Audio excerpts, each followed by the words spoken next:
지금부터 정확히 70년 전 8월 15일에 일제 35년 식민지 지배가 끝나며 우리가 광복을 맞이하게 됐습니다. 광복이라고 하는 것은 빛을 되찾는다, 그런 의미입니다. 그래서 일제의 그 폭정하에서 어둠 속에 지내던 우리 민족이 빛을 다시 찾는 그와 같은 아름다운 일이 정확히 70년 전 8월 15일에 일어났습니다. 또 그 일 이후에 3년 지나서 대한민국이 같은 날 8월 15일 건국되는 이와 같은 귀하고 아름다운 일이 일어났습니다. 올해는 특별히 또 일본과 국교 수교해서 지금 50년이 지나가는 그와 같은 때입니다. 우린 지금 이렇게 자유롭게 믿음 생활을 하고 정말 아름다운 그런 삶을 살고 있지만 올해는 또 동시에 분단 70년이 되는 가슴 아픈 그와 같은 해입니다. 광복이 되었을 때 너무나 기쁨이 넘쳐서 그 당시에 정인보라고 하는 그 선생님께서 광복절 노래를 이와 같이 작사했습니다. 흙 다시 만져보자. 흙이 여전히 같은 흙이지만 광복이 되니까 그때 만져보는 그 흙이 어제 만졌던 그 흙하고 다르다는 거예요. 흙 다시 만져보자. 심지어 바닷물도 춤을 춘다. 이날이 40년 뜨거운 피 엉긴 자취니 기리기리 지키세, 기리기리 지키세라고 하는 광복절 노래를 아름답게 이게 작사를 했고, 제가 어렸을 때는 광복절이 되면 이와 같은 노래를 온 학교에서 같이 배우기도 하고 부르기도 했던 그와 같은 기억이 있습니다. 참으로 가슴 벅찬 그와 같은 날, 우리 주변을 살펴볼 때 지금부터 70년 전에 또 지금부터 한 100년 전에 주변의 여러 강대국들이 호시탐탐 우리나라를 먹으려고 하던 그러한 때와 거의 비슷한 이와 같은 일이 우리 주변에서 지금 일어나고 있고, 그 주변 국가들이 역사를 왜곡하고 있고, 지금 통일이 되지 않아서 2,500만의 저 불쌍한 동포들이 굶주림과 압제 속에서 신음하는 가운데 있고, 이러한 가운데 나는 누구며 왜 한국 땅에 태어나서 지금 21세기 바로 이 시간에 살고 있는가, 이런 것들을 한번 생각해보는 그런 시간, 특별히 우리 아이들에게 우리나라의 역사가 무엇인가, 대한민국의 건국이 어떻게 되었는가, 이와 같은 역사를 정확히 알려주므로 역사를 잊지 않고 또 우리에게 이와 같은 귀한 나라를 허락해 주신 그와 같은 그 선진들의 그 노력 잊지 않고 그분들의 은혜에 감사할 줄 아는 그와 같은 사람을 만드는 것, 이것이 역시 또 교회가 해야 될 그와 같은 일이기에, 특별히 구원받은 그리스도인이라고 하면 은혜를 잊으면 안 되는 그런 사람들이기에, 특별히 구원받은 성도들 가운데서도 하나님의 온전한 성경이라고 하는 킹제임 성경을 들고 있는 우리 사랑 침례교회 우리 성도들, 또 인터넷을 통해서 이 말씀을 듣는 그런 성도들에게 오늘은 위대한 나의 조국 대한민국 지키기라고 하는 그런 제목을 가지고 하나님께서 왜 지금 이 시대 바로 이 시점에 킹제임 성경을 우리에게 허락해 주시고 우리가 성도로서 이 땅에서 많은 사람들 섬기도록 그렇게 만들어 주셨는가, 유대인들의 과거 역사와 또 지나간 70년 동안의 우리의 역사와 이런 것들을 살펴보며 하나님의 말씀을 통해서 교훈을 배우려고 합니다. 먼저 유대인 역사를 제가 잠시 말씀을 드리겠습니다. 하나님께서 지금부터 약 6,000년 전에 하나님의 계획을 이루시고 마귀와 그의 천사들에게, 하늘에 있는 영적인 존재들에게 하나님의 지혜를 알리시기 위해 하나님께서 온 우주 만물을 무에서 유로 만드시고 특별히 이 땅에, 이 지구에 하나님의 형상을 가진 사람들을 만드셨습니다. 마귀의 계략에 넘어가서 사람이 죄를 짓고 노아의 대홍수라고 하는 그와 같은 아픔을 통해서 하나님께서 노아의 8사람을 통해서 다시 메시아 계보를 이어나가시려고 하는 그와 같은 역사가 성경에 기록이 되어 있습니다. 그래서 처음 창조된 이후 약 2000년쯤 되었을 때 하나님께서 여러 민족들 가운데 한 민족, 아브라함의 씨가 되는 이스라엘이라고 하는 그와 같은 민족을 이루셔서 그래서 그 민족을 통해서 세상 사람들에게 유일하신 참 하나님이 존재한다는 것, 마귀를 숭배하는 것은 하나님이 미워하는 것, 이런 것들을 알려주시기 위해서 그래서 하나님의 백성 이스라엘 선민을 선택하신 그런 내용이 성경에 기록이 되어 있습니다. 그래서 BC 2000년경에 하나님이 아브라함을 부르시고 그때로부터 500년쯤 지나서 드디어 하나님이 이스라엘 국가를 형성하신 내용이 출애굽기 19장에 기록이 되어 있습니다. 그래서 이집트에서 속박 가운데 지내던 이 이스라엘 백성을 하나님이 꺼내내시고 그리고는 출애굽기 19장 5절에서 6절에 나와 있는 것처럼 내가 이 이스라엘 백성을 특별한 보물, 제사장 왕국, 거룩한 민족으로 삼아 주시겠다고 하나님 말씀해 주셨습니다. 그리고 그때까지 어느 누구도 알지 못하던 십계명이라고 하는 하나님의 도덕법을 하나님이 친히 돌판에 기록을 해 주셨어요. 그 10가지 명령 중에 처음 4개는 하나님에 관한 겁니다. 그 하나님에 관한 그 10가지 그 명령을 요약을 하면 유일하신 하나님이 계시다는 거예요. 창조자 하나님이 계신다. 그래서 오직 유일하시고 우리 모든 것들을 창조하신 이 창조자 하나님을 예배하는 그런 사람들이 되어야 한다고 하나님 말씀해 주시며 마귀를 척결하고 마귀의 우상 숭배를 척결해야 한다고 하나님께서 말씀해 주셨어요. 그것이 인간의 기본 의무라고 하나님이 말씀해 주셨습니다. 나머지 6개 명령을 통해서 하나님께서 사람을 창조하신 목적을 그 안에 기록해 놓으셨습니다. 사람이 이 땅에 존재하는 유일한 목적은 우리를 만드신 하나님, 그 하나님께 경배하는 거다. 또 우리와 같은 하나님의 형상을 가지고 있는 이웃들을 내 몸같이 사랑하는 그런 사람이 되는 것, 이것이 바로 하나님이 이스라엘 백성을 부르셔서 제사장 왕국으로 거룩한 민족으로 삼아주신 그런 목적이라고 하나님이 우리에게 말씀해 주십니다.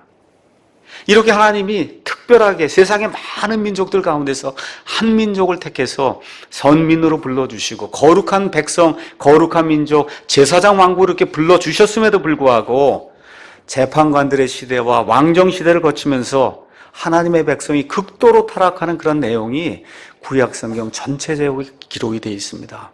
왕국이 분열이 되고 왕국이 분열이 되는 가운데 가장 하나님이 미워하시는 그런 일이 이스라엘 백성 가운데 생겨나게 됐어요. 그것은 뭐냐? 하나님이 가장 미워하시는 것, 우상을 숭배하는 그와 같은 사람들이 곳곳에 생겨나기 시작했습니다.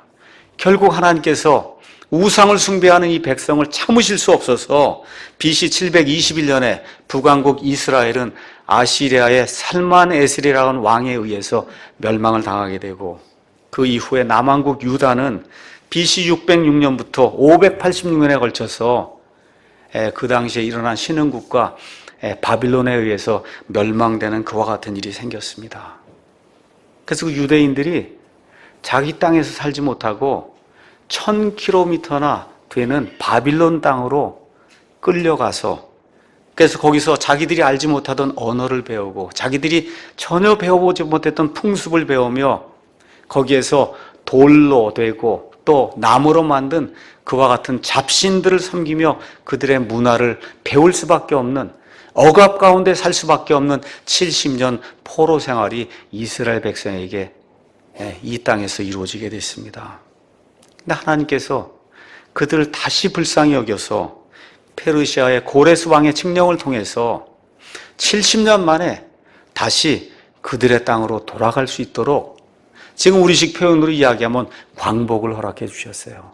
광복을 허락해 주셨습니다. 그래서 5만 명이 BC 536년에 그들이 그토록 고대하고 고대하던 자기들 조국 이스라엘 땅으로 돌아오는 일이 생겼습니다. 고국에 돌아왔는데 땅이 비폐하고 백성이 가진 것이 없어서 성전을 지을 수 있는 그와 같은 상태도 안 되는 엄청나게 어려운 그런 상태에서 이 사람들이 다시 돌아와 학계 대원자와 스가랴 대원자의 지도로 하나님의 집 둘째 성전을 지어서 하나님께 봉헌하는 것이 BC 516년에 일어나게 됩니다. 그런데 하나님의 은혜로 광복을 맞아서 이스라엘 땅으로 돌아온 지 100년이 채 지나지 않은 그와 같은 상태. 이제 집 짓고 먹을 것이 있고 살만하고 등이 따뜻하게 되니까 이 백성의 지도자들과 백성들의 하나님에 대한 열정이 식기 시작했어요. 그래서 백성들이 하나님의 일에 무관심하기 시작했습니다. 우상은 숭배하지 않았지만 하나님의 일을 무시하고 멸시하는 악한 일이 또다시 그 백성에게 생기기 시작했어요. 그래서 오늘 읽은 말라기서는 바빌론 포로 생활 갔다가 여기 이스라엘 땅으로 유다 땅으로 돌아온 그 백성이 약 100년쯤 지났을 때 하나님의 일에 무심한 상태로 지내는 이런 백성들을 향해서 말라기라고 하는 대언자를 통해 하나님께서 구약 성경의 마지막으로 경고해 주신 말씀이 바로 말라기에 나와 있는 말씀입니다. 말라기 성경 말씀을 저와 여러분이 4장뿐이 안 되니까 시간 내셔서 읽어보시면 왜 백성이 이렇게 타락하게 되었는가 근본 원인이 그 안에 기록이 되어 있습니다. 백성이 왜 하나님의 일에 무심하게 되었는가? 근본 원인이 뭐냐? 가장 큰 문제가 백성의 지도자들인 제사장이 타락했다고 하나님의 말씀이 우리에게 이야기해 주고 있습니다. 구약시대 제사장은 하나님과 사람 사이의 중보자예요. 말씀을 선포해야 돼요. 백성들을 가르쳐야 됩니다. 재판을 수행해야 돼요. 하나님께 희생 예물을 드려야 됩니다. 하나님과 사람 사이에 죄 문제가 있을 때 중간에 서서 중재하는 그런 역할을 하는 구약시대에 이스라엘 백성에게 가장 중요한 사람이 바로 제사장이에요. 이 제사장들이 타락하면서 이스라엘 백성이 타락하는 그런 일이 말라기서에 자세히 기록이 되어 있습니다. 거기 가서 2장 6절에서 9절 가서 보니까 그의 입에는, 그는 제사장을 이야기하는 겁니다. 그의 입에는 진리의 법이 있고 그의 입술에서는 불법을 찾을 수 없으며 그가 화평과 공평 가운데서 나와 함께 걷고 많은 사람을 돌이켜 불법에서 떠나게 하였느니라. 이 이야기를 이제 하나님께서 말씀하시고 7절 제사장의 입술은 지식을 지켜야 하며 지식을 말해야 된다. 하나님께 대한 지식, 사람에 대한 지식. 지금식으로 얘기하면 제사장이 살고 죽는 이와 같은 교리를 가르쳐야 된다는 겁니다. 그들은 그의 입에서, 그러면 사람들은 그의 입에서 하나님의 법을 구해야 하나니 이 제사장은 만군의 주의 사자니라. 하나님의 말씀을 대언하는 만군의 주의 사자라고 지금 이야기하고 있어요. 그러나 너희가 그 길에서 떠나 많은 사람을 율법에 걸려 넘어지게 하고 레위의 언약을 썩게 하였느니라. 만군의 주가 말하노라. 이스라엘 백성의 가장 큰 문제가 뭐냐? 하나님의 말씀을 올바로 대언하고 가르쳐야 될 제사장들이 타락함으로 말미암아 결국 많은 사람들이 부패하게 되었다고 하나님이 말씀해 주세요.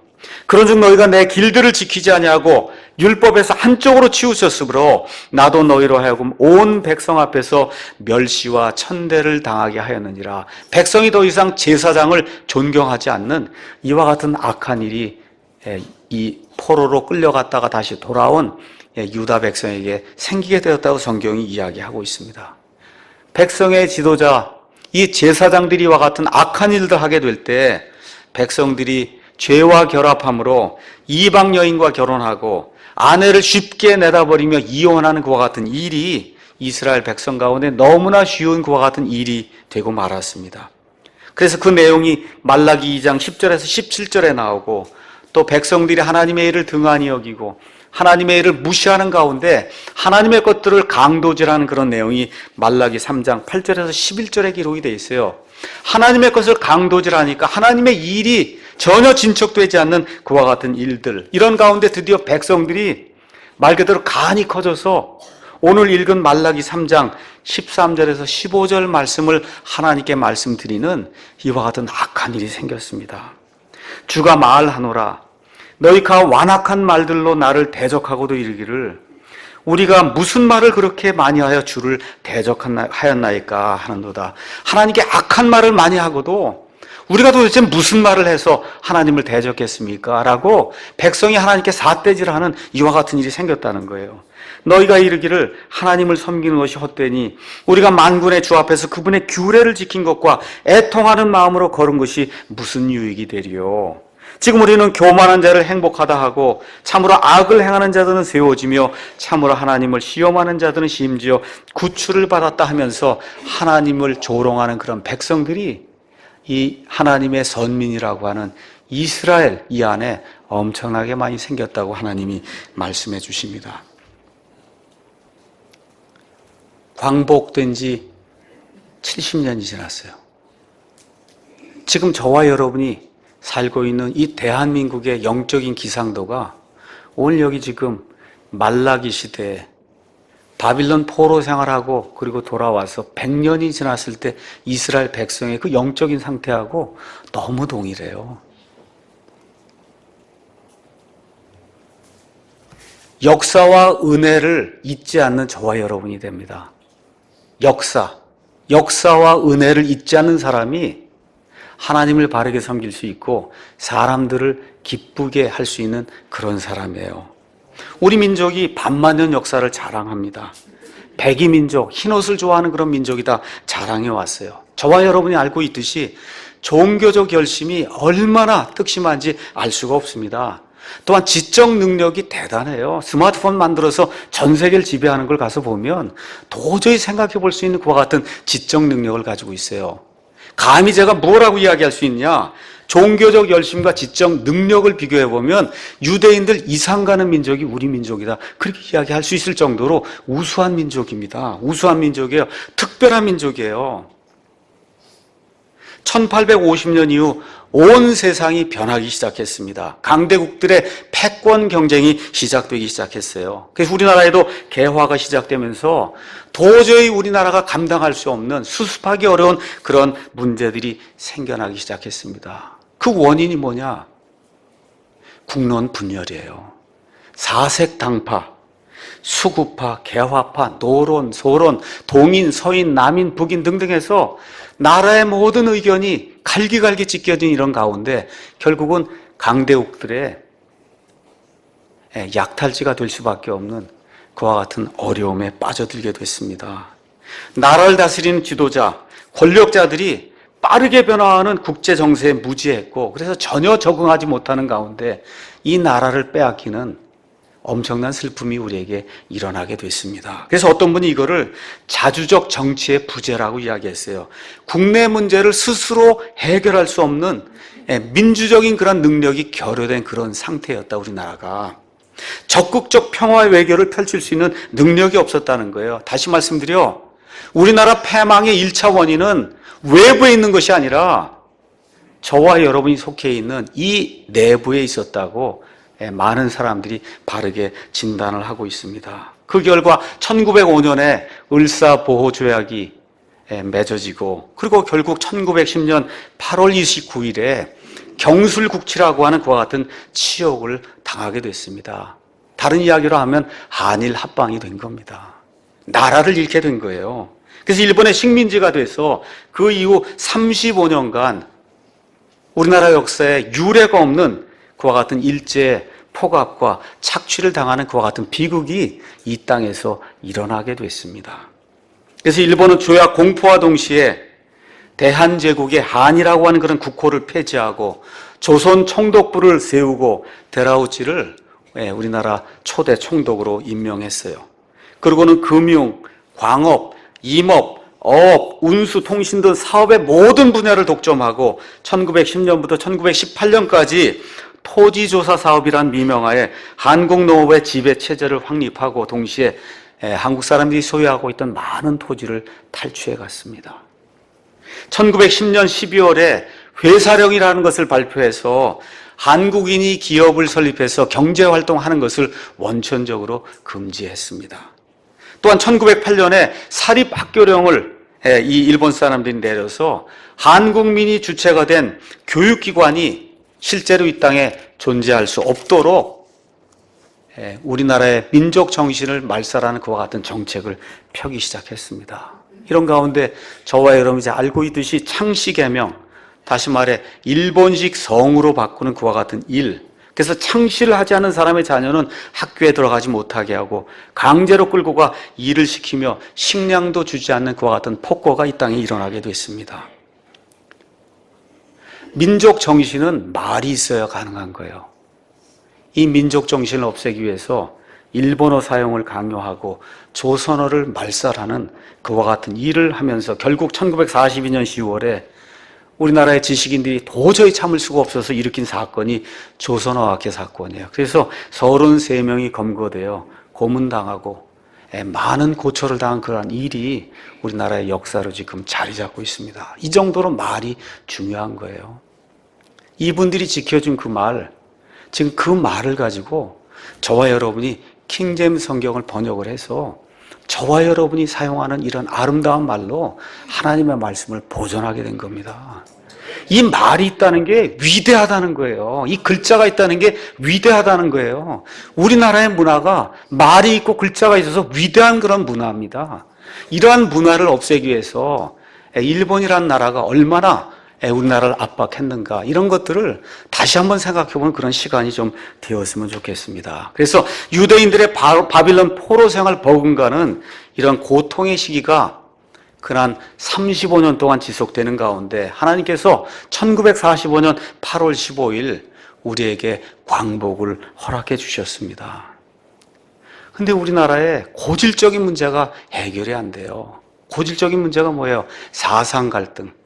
그래서 광복이 된 이후에도 여전히 좌파, 우파, 이거의 사상 갈등으로 나라가 혼잡한 가운데 또다시 하나님께서 우리에게 은혜를 베풀어 주셔서 1948년에 우리가 지금 살고 있는 이 남한 땅에만 자유민주주의 국가인 대한민국을 세울 수 있도록 하나님이 우리에게 놀라운 섭리를 베풀어 주셨습니다.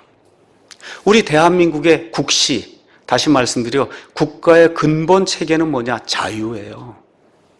저와 여러분 우리 사랑침례교회 가장 중요하게 여기는 게 뭡니까? 영혼의 자유잖아요. 우리 하나님께서 사람에게 허락하신 가장 귀중한 하나님의 형상이 뭐냐? 인간의 자유예요. 이 자유를 국시로 하는 민주공화국을 하나님이 이 땅에 탄생시켜 주셨어요. 민주라고 하는 것은 권력이 백성에게 있다는 겁니다. 공화국이라고 하는 것은 권력을 가지고 있는 백성이 대표를 뽑아서 그래서 국가를 치리하게 만드는 자유민주주의 공화국 대한민국이라고 하는 이 위대한 국가를 하나님께서 1948년 8월 15일 이 땅에 세워주셨습니다. 요즘 일주일 또 한 2주일 이렇게 방송 매체 이렇게 가서 들어보시면 70년 광복이라고 해서 여러 가지 프로그램을 많이 합니다. 근데 거기 알맹이가 빠져 있어요. 그 알맹이의 핵심은 뭐냐? 누가 이와 같은 광복을 이루었고 누가 이와 같은 경제 발전을 이루어서 저와 여러분 지금 이 시간 여기 지금 살고 있는가, 이거를 가르쳐 주지 않는 거예요. 누가 그와 같은 일들을 했는가, 이 역사를 제대로 가르쳐야, 그래야 특히 믿는 사람들이 바르게 보고 바르게 믿음 생활할 수 있습니다. 그래서 목사는 진실을 알려야 될 그런 사람이에요. 그래서 제가 얼마 전에 문자 보냈듯이 제가 지난 몇 주 동안 이승만, 박정희, 이병철 이와 같은 사람들의 전기를 읽고 여러 가지 참조 자료를 읽으면서 오늘은 세상에 별로 알려지지 않은 그와 같은 역사, 진실된 그와 같은 역사를 여러분들에게 전달하려고 그렇게 마음을 먹고 이 자리에 나왔습니다. 국회 속기록, 우리나라 국회가 형성이 되면서 국회에서 처음으로 모든 것을 기록해 놓은 그 속기록 제1호가 이렇게 기록이 되어 있습니다. 여러분 위키백과나 가셔서 국회 속기록 제1호 가서 한번 타이핑 쳐보세요. 놀라운 일이 그 안에 기록이 되어 있습니다. 1948년 5월 31일 제헌국회, 국회를 처음 여는 날 임시의장인 이승만 박사가 이렇게 이야기했습니다. 대한민국 독립민주국 제1차 회의를 여기서 열게 된 것을 우리가 하나님께 감사해야 할 것입니다. 라고 이야기하면서 이승만 박사가 뭐라고 이야기했냐? 종교 사상 무엇을 가지고 있든지 무슨 종교를 믿든지 누구나 오늘을 당해 사람의 힘만으로 된 것이라고 우리는 자랑할 수 없을 것입니다. 그러므로 하나님에게 기도드리지 않을 수 없습니다. 라고 이승만 박사가 이야기하면서 동의하십니까? 라고 이야기할 때 거기 있는 국회의원들이 동의하고 제청을 했어요. 맞습니다. 이게 사람의 힘으로 이 나라가 광복을 얻고 건국된 게 아니라 하나님이 함께 하셨다고 거기 모여있던 재헌국회 국회의원들이 동의하고 제청을 했어요. 이렇게 될 때 이승만 박사가 뭐라고 이야기했냐? 우리가 다 성심으로 일어서 하나님의 감사를 드릴 터인데 이윤영 의원 나오셔서 간단한 말씀으로 기도를 올려주시기 바랍니다 하니까 감리교신학대학을 졸업하고 그리고 1917년에 목사가 되었던 이윤영 의원이 나올 때 모든 사람이 일동 기립을 했습니다. 이 가운데 이윤영 국회의원이 이렇게 기록했어요. 기도했습니다. 우리에게 독립을 주신 하나님, 우주와 만물을 창조하시고 인간의 역사를 섭리하신 하나님, 이 민족을 돌아보시고 이 땅에 복을 내리셔서 감사에 넘치는 오늘이 있게 하심을 진심으로 감사합니다. 하나님께서 오랜 세월 동안 이 민족의 고통과 호소를 들으시고 정의의 칼을 빼셔서 일제의 폭력을 굽히셨으며 세계인의 양심을 움직이시고 우리 민족의 염원을 들으심으로써 역사적인 환희의 날이 우리에게 오게 하시고 하나님의 섭리가 세계 만방에 드러나게 하겠음을 믿습니다. 하나님, 아직까지 남북이 둘러갈린 이 민족의 고통과 수치를 씻어주시고 우리 민족, 우리 동포가 손을 같이 잡고 웃으며 노래 부르는 날이 우리 앞에 속히 오게 해주시기를 기도합니다. 하나님, 민생의 도탄이 오래갈수록 이 땅에 악마의 권세만 확대될 것이오니 거룩하신 하나님의 영광이 속히 이 땅에 임하게 하시기를 원합니다. 우리에게 독립을 주신 하나님, 이제는 남북의 통일을 주시고 또한 민생의 복락과 아울러 세계 평화를 허락하여 주시기를 원합니다. 우리 주 예수 그리스도의 이름으로 기도합니다. 아멘. 이게 우리나라 재헌국회 시작이 될 때 재헌국회 의장과 이때 나서서 하나님께 모든 것을 기도했던 이윤영 의원이 기도했던 그 내용이에요. 제가 여러분에게 말씀드리려고 하는 것은 우리나라가 기독교 국가라는 것이 아니에요.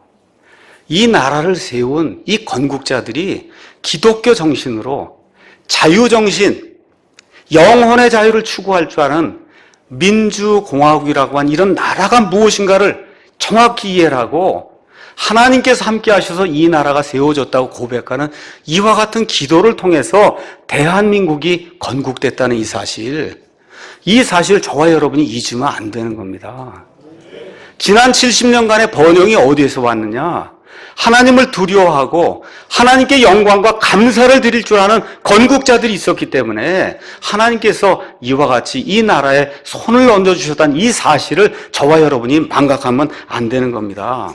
그리고 1948년 8월 15일 초대 건국 대통령 이승만 박사가 취임식에서 성경에 손을 얹고 뭐라고 이야기했어요? 하나님과 우리 동포 앞에서 저는 대통령 직무를 다하기로 일층 결심합니다 하고 맹세를 했어요. 이런 대통령이 어디 있어요?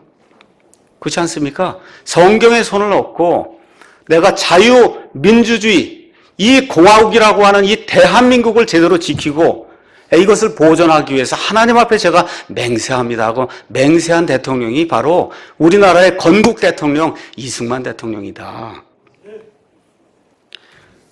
이것이 자랑스러운 대한민국 건국의 역사입니다.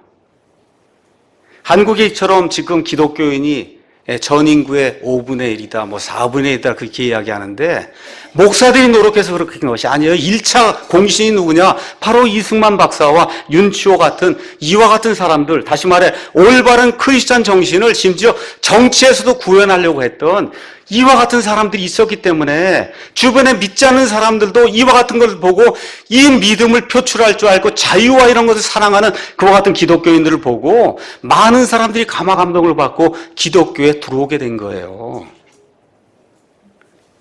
이와 같은 것들을 다 깡그리 무시하고 건국 대통령 무시하는 그런 나라는 이 세상에서 오직 한국뿐이 없습니다. 대한민국의 건국은 하나님의 기적이다. 그래서 유튜브에 가서 보시면 대한민국이 어떻게 건국이 돼서 지금까지 오게 되었는가, 이 건국의 기초가 무엇인가를 진실을 그대로 이야기하는 그런 대목이 유튜브를 통해서 이런 책들을 통해서 그대로 전달이 되고 있어요. 우리 아이들에게 올바른 진실을 가르쳐야 그것이 우리 그리스도인에서 이 역사에 넘겨질 그와 같은 책무라고 저는 생각을 합니다. 그러면서 그분이 뭐라고 이야기했냐? 이승만 대통령의 부정적인 그와 같은 면이 있다는 것이 사실이지만 그럼에도 불구하고 이승만 대통령에 대한 비판이 대한민국 건국을 부정한 데까지 이르는 것은 그것은 큰 잘못이다. 그렇게 이야기를 하는 내용이 그 안에 들어 있습니다. 다시 한번 제가 말씀드리지만 이승만이라고 하는 그와 같은 거인이 없었으면 지금의 대한민국 자유민주주의 공화국 있을 수 없었습니다. 이걸 저와 여러분이 정확하게 기억을 해야 돼요. 1875년 황해도 평산에서 태어난 그는 1904년도에 이미 독립정신이라고 하는 그와 같은 책을 짓고 그러면 자기가 꿈꾸었던 자유롭고 부강한 나라의 모습을 그리고 그것을 몸으로 실천했습니다. 그래서 독립협회, 독립신문 이런 것들을 세우고 많은 글을 쓰고 그 당시에 일본, 중국, 미국, 유럽 등 전 세계를 누비면서 세상의 흐름을 정확하게 꿰뚫고 이와 같은 그 세상의 흐름 속에서 이 대한민국이 한민족이 어떻게 나아가야 될 것인가를 정확히 꿰뚫고 나가는 해안의 소유자였습니다. 오직 자유와 민족, 이걸 위해 온몸을 바친 사람, 이분이 이승만 대통령이에요. 얼마나 훌륭하냐? 아무것도 모르던 그 사람이 하버드 대학교 석사를 마쳤고 프린스턴 대학교에서 정치학 박사를 했어요. 그래서 나중에 미국의 대통령이 됐던 윌슨 대통령 집에 머물면서 온 세상이 돌아가는 것을 미국의 정치 지도자들과 함께 같이 의논하고 세상을 꿰뚫어보는 그런 눈을 가지고 이 대한민국을 건국하게 된 겁니다. 그래서 1919년에서 1925년에 대한민국 임시정부 대통령이 됐던 그런 훌륭한 사람입니다. 광복 당시 저와 여러분이 양심적으로 이야기할 때 이승만 같이 전 세계를 꿰뚫고 이 나라를 이끌 수 있는 그런 지도자가 감히 그 당시에 없었다고 저와 여러분이 고백할 수밖에 없습니다. 더욱이 그가 확고한 기독교 믿음을 가지고 건국 대통령이 된 것은 저 개인의 생각으로는 하나님의 은혜라고 믿습니다. 대통령이 되자마자 한 일이 뭐예요? 토지개혁을 실시해서 지난 몇 천 년 동안 민중들이 소유해보지 못한 토지를 국민에게 돌려주는 일을 했잖아요. 그래서 모든 국민이 토지를 가질 수 있도록 그와 같이 엄청난 개혁을 이루었습니다. 6.25 동란 때 미국을 설득하고 유엔군의 도움을 받아 말 그대로 풍전등화의 위기에서 이 나라를 구출했어요. 유창한 영어와 세상을 살펴본 그런 눈이 없으면 그와 같은 일 불가능했습니다. 심지어 미국 대통령도 제압하는 언변과 용기를 가지고 미국의 대통령을 설득하고 국회를 설득하고 하는 그와 같은 놀라운 일을 했던 사람이 이승만 박사입니다. 그 당시 전쟁이 일어나서 많은 사람들이 북한에서 내려온 많은 군사들이 거제도 포로 수용소에 갇히게 됐습니다. 그 인원이 13만 명이에요. 근데 여전히 사상 갈등이 또 생겨서 그 13만 명 거제도 포로 수용소 안에도 반공포로가 있고 공산포로가 생겼어요. 반공포로가 한 3만 5천 명, 나머지 다 공산포로. 근데 많은 나라들이 이 반공포로, 북한으로 돌아가기 원치 않는다는 그 사람들도 다 북한으로 보내야 된다. 이렇게 주장할 때 이 이승만 대통령이 용기를 내서 그 반공포로들을 석방해 줬습니다. 이게 바로 자유를 사랑한 그와 같은 사람이 하는 그런 일이에요. 제가 오늘 반공포로의 아들로 이 자리에 섰어요.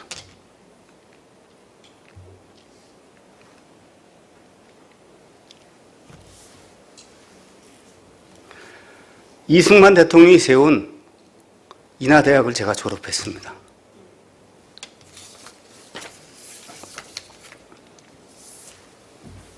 정권 말기에 인해 장막에 가려 1960년 4월 19일 학생의거가 일어나고 경찰의 발포로 사망자가 100명이 생기고 부상자가 450명이 생기는 불행한 사태가 발생하게 됐습니다. 참으로 민족의 큰 비극이죠.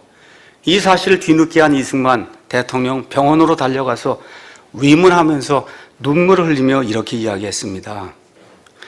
불의를 보고로 일어나지 않은 백성은 죽은 백성이지 젊은이들이 장하다. 경찰이 백성을 죽이다니 나라가 어떻게 백성을 죽일 수 있어. 그리고 이야기한 이후에 국민이 원하면 내가 하야하겠다 이렇게 말씀하고 전국에 방송하고는 곧바로 민주주의 자유투사답게 깨끗이 모든 것 승복한 에게서 민주주의자가 무엇인가를 몸으로 실천해서 보인 그와 같은 대통령이 이승만 대통령입니다. 다시 말씀드려 4.19 학생의거는 이승만 대통령의 자유정신을 구현한 거예요. 그는 그 자유정신을 수용하고 그 정신에 의해 스스로 몰락의 길을 걸은 그와 같은 인물입니다. 한마디로 그는 건국 대통령, 교육 대통령, 경제 대통령, 과학 대통령, 안보 대통령의 직무를 잘 수행했던 그런 훌륭한 사람입니다.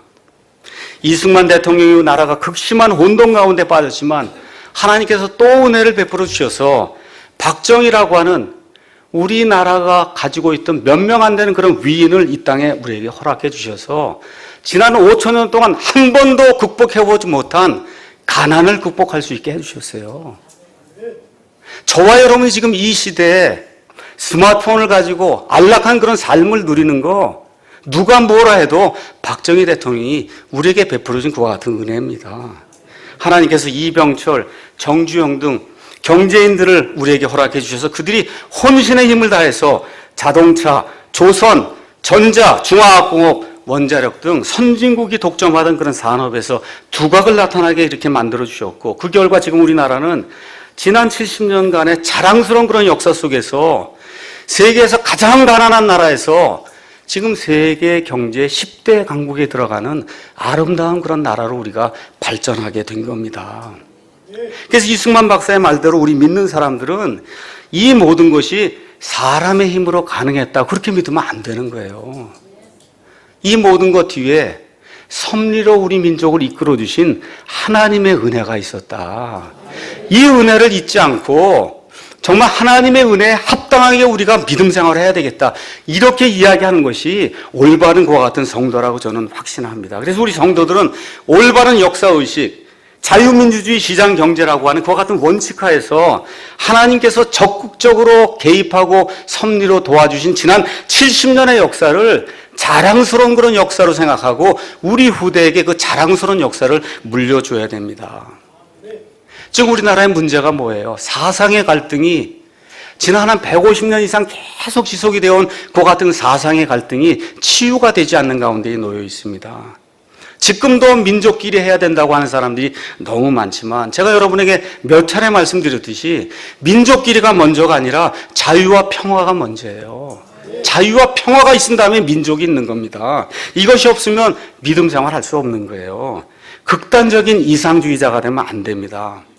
극단적인 이상주의자들을 만든 게 공산주의예요.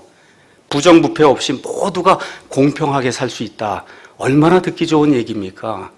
인간이 구현할 수 없는 거예요. 이 땅에선 불가능한 겁니다. 이거를 저와 여러분이 인정해야 돼요. 사람의 죄와 타락으로 인해 이와 같은 일은 불가능한 겁니다. 오직 천년왕국에서만 이 땅에 이루어질 수 있는 그 일을 사람이 이루겠다고 하게 될 때 어떤 일이 생기느냐? 거기 체제에 속한 대다수가 폭정 속에서 어려움을 당할 수밖에 없다. 인류의 역사가 우리에게 이걸 보여주고 있어요. 이 대표적인 사례가 공산주의와 독일의 나치즘입니다. 공산주의를 실현하기 위해서 스탈린이 수천만 명 죽였어요. 공산주의를 실현하기 위해서 모택동이 수천만 명 죽였습니다. 또 2차 세계대전을 일으킨 히틀러가 수천만 명 죽였어요. 그와 같은 이상주의는 이 땅에서 일어날 수 없는 거예요. 신앙의 최고수라고 할 수 있는 청교도들이 이 자기들만의 이상향을 꿈꾸기 위해서 신대륙으로 이사 갔지만 거기에도 뭐가 있어요? 감옥이 있었어요. 이 인간이 살고 있는 이 땅에서 완벽을 구현한다는 게 불가능한 일이에요. 하나님이 우리에게 주신 것은 민주주의, 자유시장 경제 이런 걸 통해서 많이 버는 사람들이 가난한 사람들을 배려하라는 겁니다. 이걸 잘못 이해해서 모두가 다 잘 사는 공평하게 분배가 되는 공산주의를 하겠다고 하면 이건 하나님의 뜻에 어긋나는 거예요. 심지어 하나님의 마음에 합한 사람이란 다윗도 이 밧세바를 취하게 해서 우리아를 죽이는 그와 같은 죄악을 범해서 이게 사람이다. 제가 다시 한번 말씀드립니다. 저는 결코 이승만, 박정희, 이병철, 정주영 이런 모든 사람, 지난 70년간 조국의 근대 역사를 이룬 이런 모든 사람들이 다 좋은 일만 했다, 저 그렇게 이야기하지 않습니다. 부정적인 일도 많이 있어요. 그럼에도 불구하고 그들이 이루어놓은 긍정적인 역사 때문에 저와 여러분이 오늘 이 시간 이 땅에 존재하고 있다, 이거를 잊지 말기를 간절히 부탁드립니다. 그래서 우리는 지난 70년이 하나님이 우리에게 허락해 준 하나님의 역사라고 믿는 거예요. 그래서 애국가에 뭐라 기록이 되어 있습니까? 동해물과 백두산이 마르고 닳도록 누가 보호해 주셨어요? 하나님이 보호해 주셨다고 믿는 것, 이것이 바로 우리 신앙인의 믿음 자세다. 여러분에게 분명히 이렇게 말씀드리겠습니다. 한번 생각해 보세요. 지난 70년 동안 남과 북이 어떠한 차이를 보이고 있는가? 저와 여러분이 한번 생각해 보세요. 저 북한의 저 동포들이 얼마나 고통하고 있는가? 저와 여러분 한번 생각해 볼 때 이 나라를 건국했던 그와 같은 그 지도자들이 얼마나 훌륭한 사상과 정신 체계를 가지고 이 나라의 토대를 놓았는가? 저와 여러분이 다시 한번 생각해 봐야 되는 겁니다. 너무나 많은 사람들이 북한의 저 1인 독재 때문에 엄청나게 신음하고 있어요. 영양실조가 걸려서 애들이 쫙 마르고 그 북한의 많은 처녀들이 다 중국이나 이런 데서 몸을 팔고 지금 이 엄청난 비극적인 삶을 살고 있는 겁니다. 이런 가운데 2002년 6월 29일에 북한이 도발해서 연평해전이 일어났어요. 참수료가 침몰이 됐습니다. 윤영아, 소령 등 6명이 사망하고 18명이 부상 가운데 어떻게 했어요? 월드컵 구경 갔어요. 2010년 3월 26일에 천안함 사건 일어나서 40명이 사망했는데도 여전히 북한 소행이 아니라고 주장하는 그런 사람들이 있습니다. 2010년 11월 23일에 연평도에 포격을 하는데도 아무것도 하지 못했어요.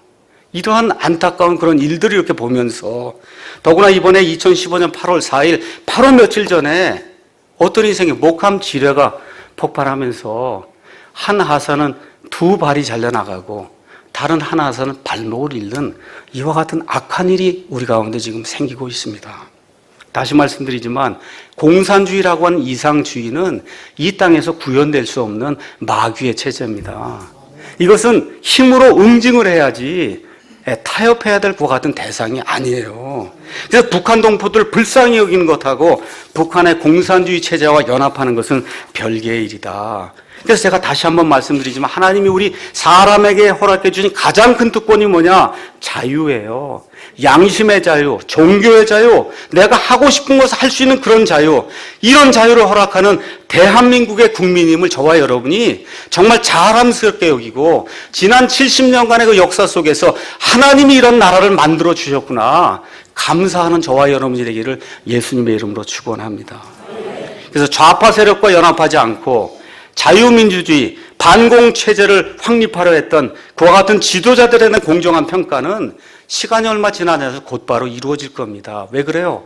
젊은이들이 바뀌고 있어요. 온갖 사상 조작에도 불구하고 역사는 분명히 이렇게 증언할 겁니다. 요즘 한 젊은이가 이렇게 이야기했어요. 우리 대한민국은 온갖 방해에도 불구하고 꾸준히 전진해 왔으며 앞으로도 계속 전진할 것이다. 이승만이 1904년 독립정신을 쓰며 꿈꿨던 자유롭고 부강한 나라의 모습은 그렇게 가까워질 것이다. 대한민국에는 이미 전진하기에 충분한 자유주의자들이 있기 때문이다. 젊은이들이 바뀌고 있습니다. 이와 같은 젊은이들 때문에 우리나라에 소망이 있는 거예요. 이제 우리나라의 현실을 잠깐 살펴보겠습니다. 역사가 반복이 되는데 사람들은 역사 속에서 아무것도 발견하지 못한다라는 그런 유명한 말이 있습니다. 이스라엘 백성이 70년 포로 생활하고 그리고 돌아왔어요. 광복이 됐습니다. 너무나 기뻤지만 채 100년이 지나지 않는 가운데 제사장과 백성이 타락을 해서 말 그대로 하나님이 그대로 둘 수 없는 그와 같은 악한 상황이 그들에게 열리게 됐습니다. 하나님 우리에게 광복 허락해 주셨어요. 하나님 우리에게 건국 허락해 주셨어요. 하나님 우리에게 경제발전 허락해 주셨어요. 꿈에 꿀 수 없는 그와 같은 아름다운 것들을 우리가 소유할 수 있도록 하나님이 그렇게 만들어 주셨어요. 근데 그 70년이 지난 이 시점에 저와 여러분의 영적인 상태, 이 교회의 상태가 어떤가 우리가 한번 솔직하게 우리 자신 한번 돌이켜 봐야 됩니다. 교회가 완전히 물질 만능주의로 들어가서 과거의 이스라엘 백성 가운데 제사장들이 가장 크게 타락했던 것처럼 지금 이 시대에 이 교회에 누가 가장 타락했느냐? 목사들이 가장 타락했어요. 목사들이 가장 많이 타락했습니다. 성경을 버렸습니다. 하나님의 완전한 말씀이 있다는 것 자체를 탐구하지 않습니다. 신약과 구약을 구분하지 못하고 이 신약 시대에 여전히 구약교회를 하고 있는 그와 같은 안타까운 현실이 이 땅에 열리고 있어요. 목사가 5천억을 횡령해도 여전히 목사 타이틀을 들고 지금도 활보하고 있어요. 목사가 학위 표절을 해도 다 용서해야 된다고 받아들이고 있습니다. 목사가 교회에 나오는 여성도들을 성추행을 해도 지금도 여전히 목사로 버젓이 나와서 설교를 하고 있는 이와 같은 악한 현실이 우리 교회의 현실이에요. 목사들이 다 같이 동원이 돼서 종교 통합을 하자는 WCC를 하고 이렇게 돌아다녀도 누구 하나 개의치 않는 이와 같은 악한 시대가 지금 우리 앞에 놓여 있습니다. 목사들이 이렇게 타락하는 가운데 세상도 타락의 극치를 겪으면서 동성애가 합법화되려고 하는 그와 같은 안타까운 시점에 저와 여러분이 놓여 있습니다. 믿는 자가 적고 어디서나 고통받고 신음하는 이와 같은 영적인 그와 같은 절규를 저와 여러분이 듣고 있어요. 더욱이 이와 같은 것뿐만 아니라 예수님이 말씀하신 대로 지금이 마지막 때가 되기 때문에 우리 민족의 특성뿐만 아니라 마지막 때가 되기 때문에 온 세상이 하나님을 대적하는 그 길로 나아가고 있습니다. 자, 이러한 때에 하나님께서 놀라운 말씀 우리에게 허락해 주십니다. 말라기 3장 가서 보겠습니다. 말라기 3장 16절. 거기 가서 보니까 그때 그렇게 나오잖아요. 그때. 모든 사람이 타락하고 제사장이 타락하고 백성이 타락하고 정말 소망이 없다, 암울하다, 흑암 가운데 있다. 이렇게 하는 그런 바로 말라기 시대 그 어둠 속에 그 암울한 상황 속에서 이상한 일이 생긴 거예요. 주를 두려워한 자들이 서로 자주 만나 말하며 주께서 귀를 기울여 그것을 들으시고 주를 두려워한 자들과 자신의 이름을 생각한 자들 위하여 자기 앞에서 기념책을 기록하셨느니라. 이렇게 기록이 돼 있어요. 이와 같이 암울한 시대, 소망이 없다고 느껴진 그런 시대, 제사장을 비롯해서 모든 백성이 타락하고 부패한 그런 시대, 바로 그때 하나님을 두려워하는 자들이 나타나서 나라를 살리기 위해서 애를 썼다는 그와 같은 기록이 이 안에 지금 남아있는 겁니다. 신구약 성경 전체를 통해서 하나님은 남은 자들을 사랑하세요.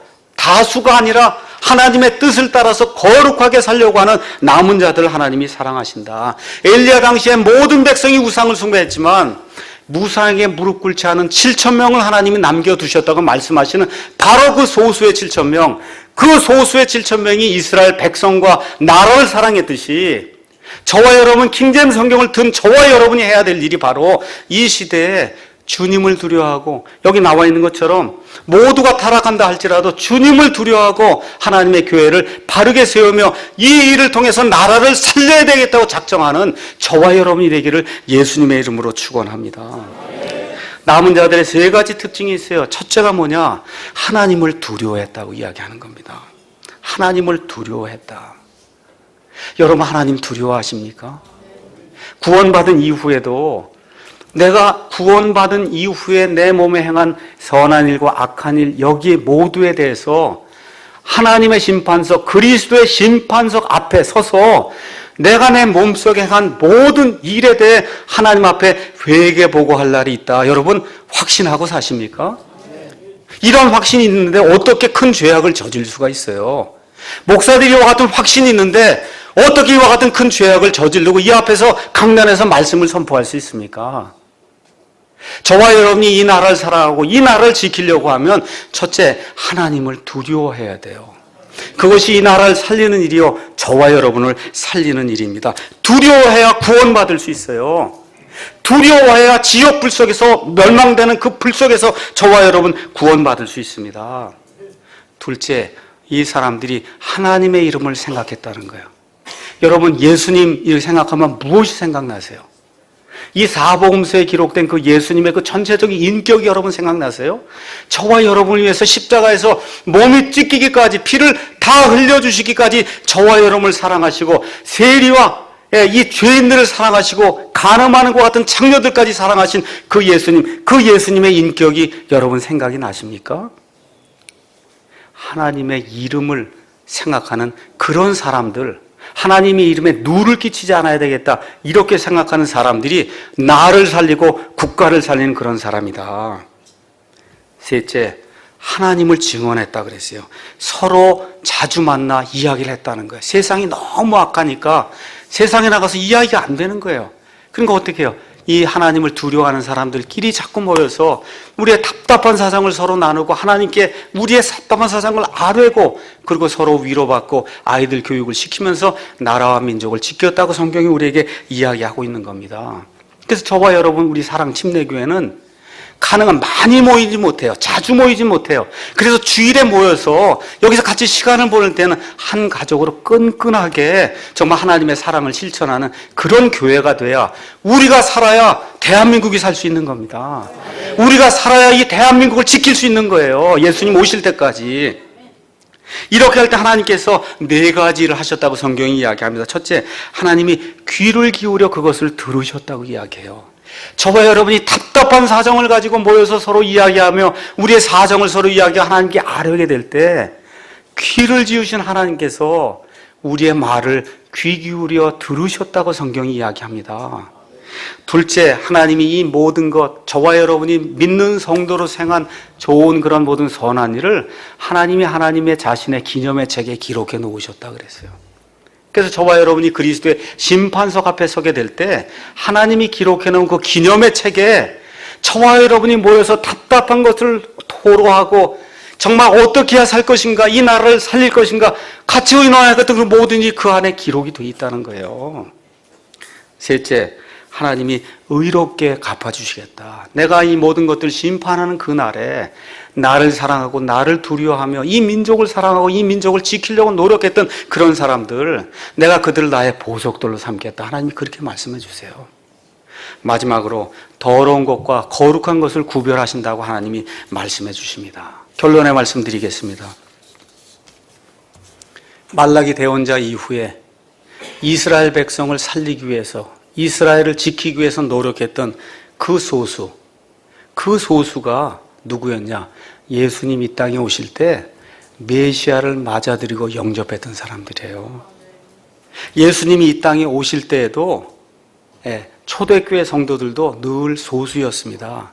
근데 그 소수가 국가교회를 다 철폐시키고 영혼의 자유를 지켜왔던 거예요. 중세 암흑시대 온 세상이 암흑 가운데 천주교 폭정 가운데 빠져 있을 때 그때도 소수의 성경 신자들이 하나님의 말씀을 지켜왔어요. 하나님의 말씀대로 살기를 원했어요. 그들이 전해준 성경 말씀이 저와 여러분이 가지고 있는 이 킹제임스 금정역 성경입니다. 그래서 마지막 때에 왜 우리가 이 땅에 존재하는 그 이유가 무엇일까?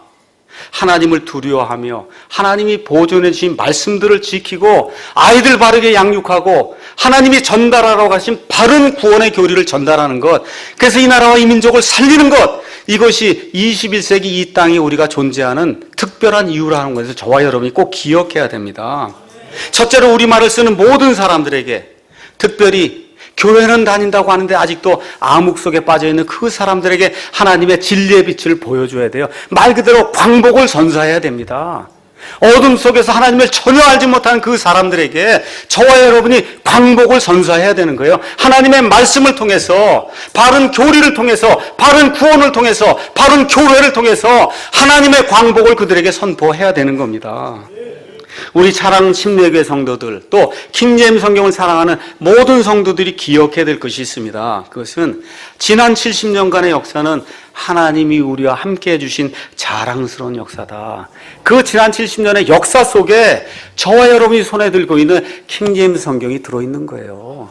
자랑스러운 그런 역사, 이 역사를 우리 후손들에게 자랑스럽게 물려줘야 될 그와 같은 책임이 우리에게 있는 겁니다. 그래서 이 일을 하나님을 두려워하는 가운데, 말라기 시대에 소수가 모여서 하나님을 두려워하는 가운데 나라를 지켰듯이 우리 킹제임스 성경을 들고 하나님의 뜻대로 살기를 원하는 우리 소수가 모여서 하나님의 뜻을 지키고 말씀들을 지키고 아이들을 올바로 교육하고 이 나라를 살리는데 매진할 수 있도록 하나님 우리와 함께 해주시기를 간절히 간구하며 축원합니다. 기도하겠습니다.